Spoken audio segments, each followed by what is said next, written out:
Lochlan, David Boyle, and I'm quitting alcohol. So I'm in Perth and I'm triple jet lagged from 3 days of travel. Let's say this is the fourth day. I got up this morning after 2 hours sleep. I set my alarm at 6:30 and then snoozed all the way till 7 and then cancelled my alarm and fell asleep, and just by the grace of God woke up 25 minutes later running very late. It was actually a 9:05 flight, so I fucking burnt to the airport, got there, and the line was like fucking insane. It was like 300 deep. I couldn't fucking believe it. And then I saw a line. It was like last call flight line or whatever, closing flight line. And even that line was massive. Like it was maybe 80 people. And so I went to the end of that. And then I noticed that of the 80, about 76 of them were in one group. It was just a big group. I looked at the passport of one of the guys next to me.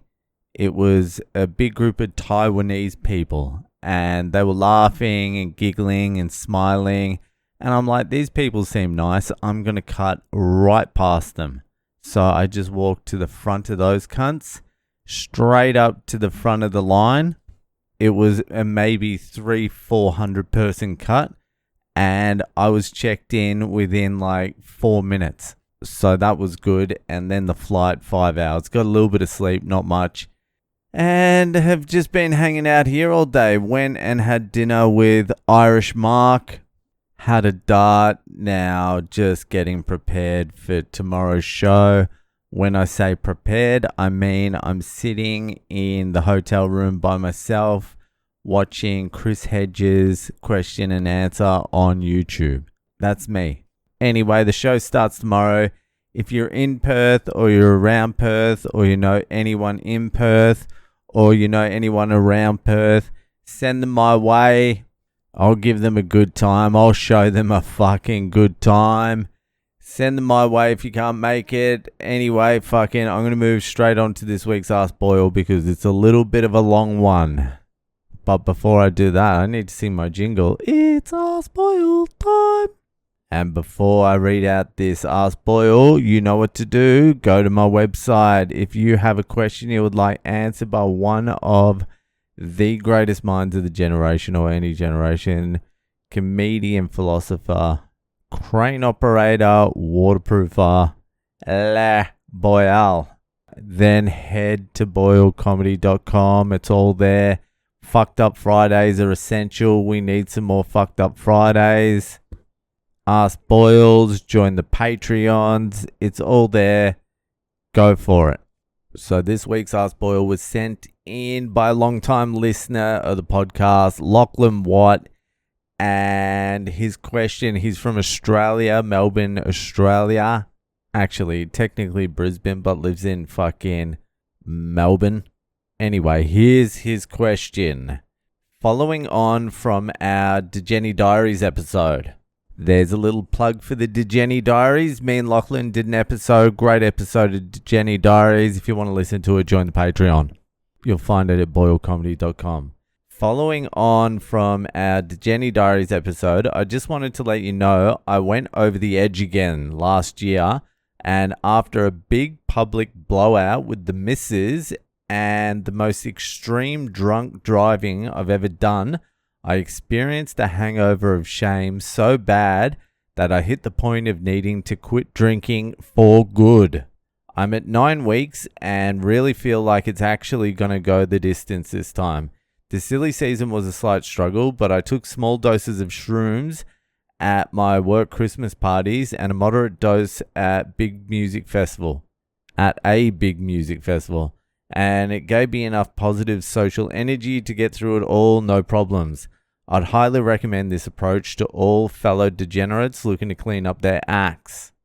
I was making eggnog on Christmas Day and split the batch in two. One with brandy for my wife and one with some dog shit non-alcoholic whiskey for me. The amount of mental gymnastics I battled through with justifications of a cheat day for Christmas or not splitting the batch and just not telling was extreme. I guess that's, and just not telling anyone was extreme, but I got through it. Did you struggle with this? And if so, how long did it take for those kind of thoughts to fade for good? Does it ever still happen? On top of all this, I've also cut my porn down from every day or so to once or twice a week, become far more staunch in my veganism and clean eating, got heaps into the sauna and the cold plunge at the gym, have replaced partying on weekends with landscaping the yard, and after retiring from radio last year, am making moves on my own imminent podcast. My body, mind, and marriage have never felt better. Thanks for the inspiration. Are you proud of me? Do you believe in me? Can I go the distance? Any personalized advice for this stage of the game? How's your bum for grubs? And when the fuck is the Jenny Diaries coming back, you slack cunt? Fuck this gay earth. Well, Mr. Watt, you have come to the right place. All right, let's go to the first question, which was mid-fucking essay.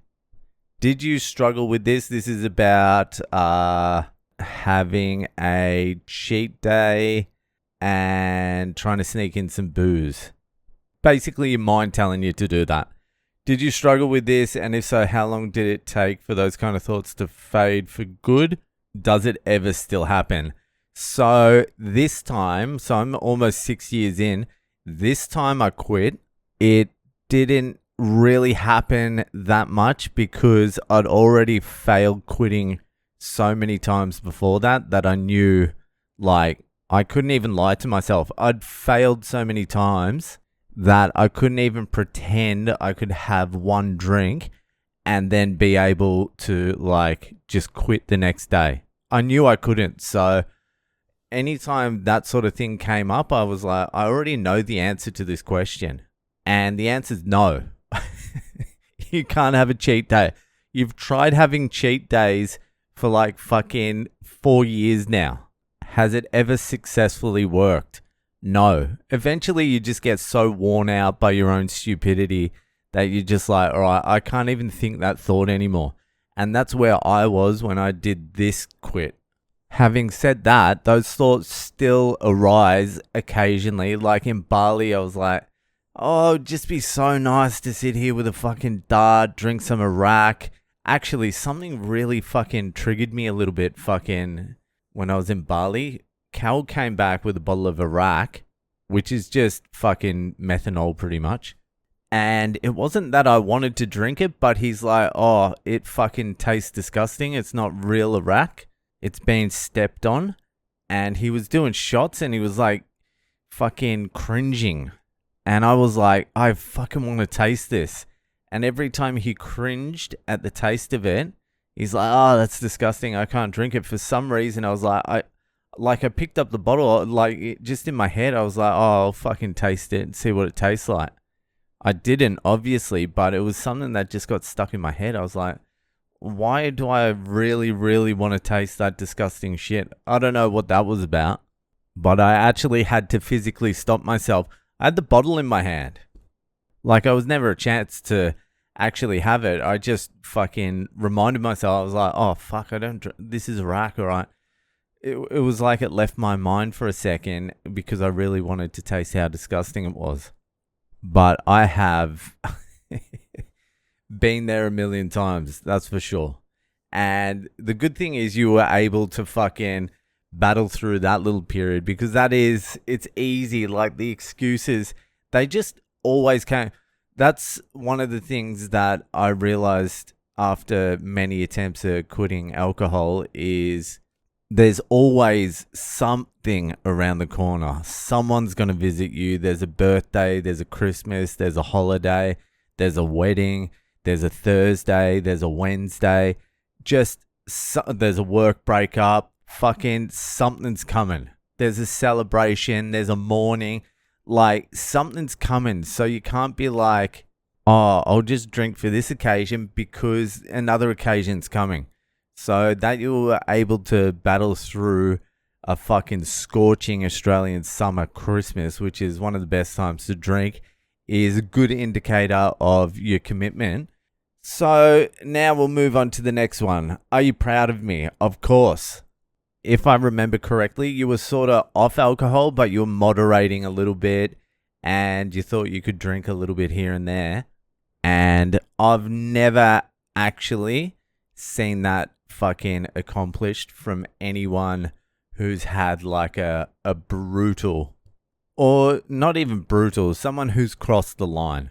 I've never seen them pull that off. So obviously you didn't, and at least you've been able to recognize that. So that's fucking great. Do you believe in me? Of course I do, Lockie. Of course I do.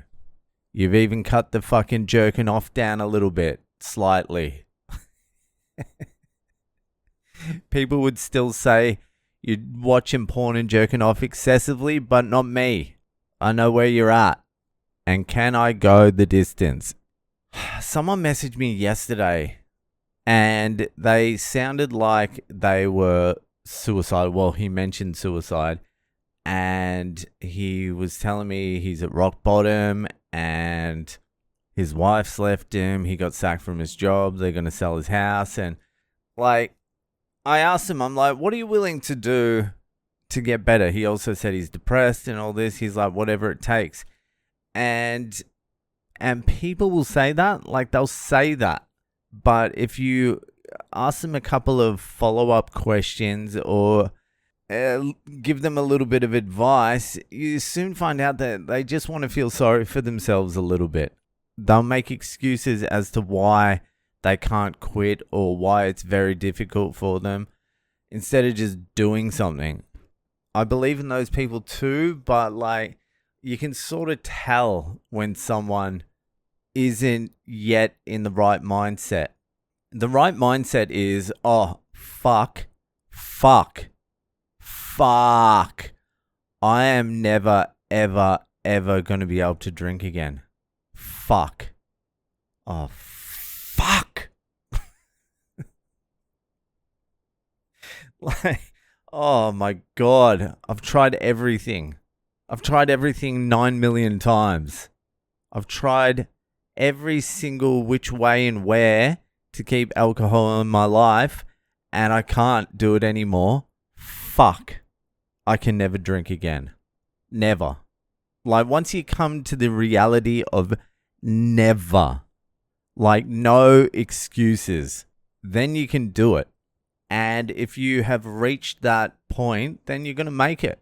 You may have a little bit more trouble than other people because you're in a band and you're surrounded by temptation all the time. You're in the music fucking world where it's all booze and drugs and fucking puss.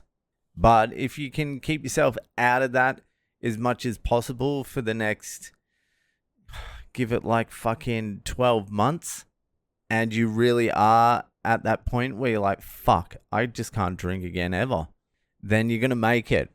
The tricky, and here's the next one, the personal advice. You're at the stage where things start getting a little bit difficult. You feel great now. Things are changing. The world's opened up. Everything's positive. What happens, and I say this to everyone at this stage, what happens between like month 3 and month 6 is you plateau out. The euphoria of quitting fucking peters out, and then life starts coming in and things get fucking not dark or anything. Life just happens. Shit gets bad. You start feeling normal. Like you don't feel any better than you did before you quit drinking. A depression sort of sinks in. Then the fucking devil on your shoulder's like, well, if I feel this shit sober, why don't I just drink? And that's the classic one. It happens to just about everyone. It happens almost universally around 3 to 6 months. And it only lasts for a month, but that devil will be going like, I feel like shit, I'm just going to drink. I felt like shit drinking, I feel like shit now. I'm just going to start drinking again. What's the fucking point? You just have to ignore that. just fucking ignore it. Yeah, you feel like shit, but the reason you feel like shit is because sometimes life gets shit. Sometimes you just feel like shit. That's it. You're just living a life. It's not because you're not sober. It's not because you're sober. It's not because you're fucking not hungover. I don't know, whatever. It's just life. So you just have to power through that. That's a little bit of the white knuckles stage. You just got to get through that period. And once you've got through that fucking dark cloud, then things progressively get easier and easier over time until eventually the claws of alcoholism aren't so hooked into you. They loosen and then eventually they more or less go away. So the thing to keep an eye out for is the next 3 months. You're going to go through a rough patch. It's going to be very obvious. The fucking devil's going to come on your shoulder and start trying to convince you. I feel like it's like Stephen Pressfield's Resistance. Your consciousness, the ego, let's call it the ego, realizes you're serious this time and then fucking throws everything at you. And if you can get through that, you're fucking fine. So I believe in you. The DeGennies believe in you. The DeGenny Diaries will be coming back this year once I get settled into Sydney again after this stint in Perth. It's all happening. Thanks for the question. I hope it helped. And I'll see ya the fuck later.